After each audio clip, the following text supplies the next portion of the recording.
Terima kasih Anda masih bersama kami di Kompas Petang, saya Cynthia Rompas. Saudara, penetapan Wakil Ketua DPR Adis Kadir sebagai Hakim Konstitusi disebut Komisi 3 sudah sesuai dengan ketentuan.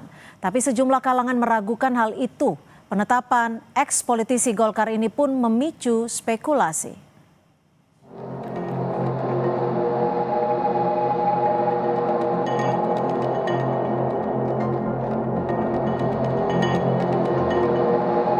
Mewakafkan salah satu kader terbaik Golkar yang dulunya adalah pimpinan DPR yang namanya Pak Adis Kadir, mewakafkan ke negara untuk menjadi hakim Mahkamah Konstitusi. Proses penunjukan Adis Kadir duduk di kursi Hakim MK disebut ekspres oleh sebagian kalangan.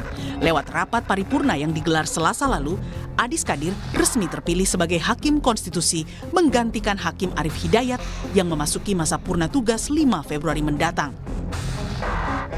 Mengenai keanggotaannya sebagai petinggi di Golkar, Ketua Umum Partai Golkar Bahlil Lahadalia tegaskan, Adis bukan lagi kader partai. Ia menyebut Golkar telah mewakafkan Adis untuk menjadi Hakim Mahkamah Konstitusi.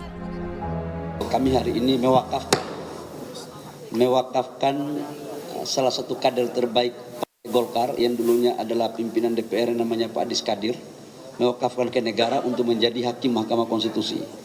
Proses beliau menjadi Hakim Mahkamah Konstitusi sebelum diputuskan itu sudah melakukan pengunduran diri, baik dari kepengurusan maupun keanggotaan. Karena hakim itu kan harus independen. Karena kader Golkar inilah gudangnya para kader, jadi kita wakafkanlah yang terbaik. Sementara itu, pengamat hukum tata negara menilai penunjukan Adis Kadir sebagai Hakim MK tidak transparan. Pasalnya, fit and proper test yang dinilai singkat serta minim tanya jawab. Selain itu, keterkaitan yang terlalu dekat dengan partai politik dinilai dapat mengganggu persepsi independensi. Apalagi, MK sering menangani perkara yang berkaitan langsung dengan kepentingan partai politik.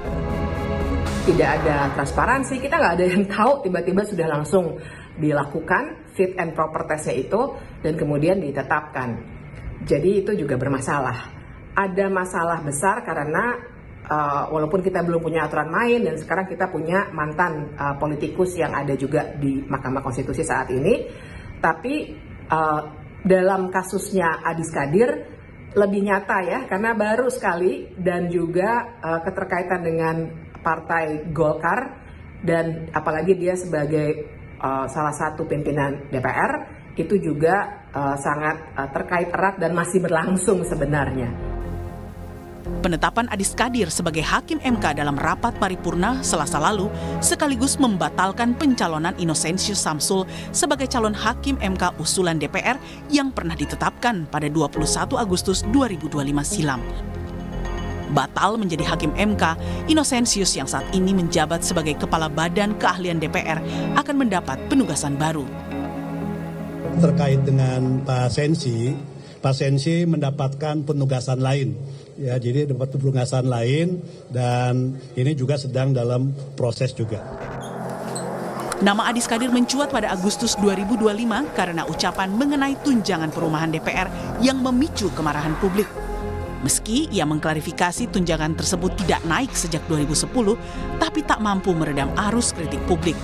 Sebagai respons, Partai Golkar kemudian menonaktifkannya sebagai anggota DPR sejak 1 September 2025. Namun, pada November 2025, Mahkamah Kehormatan Dewan memutuskan dirinya tidak terbukti melanggar kode etik, sehingga diaktifkan kembali sebagai anggota Dewan.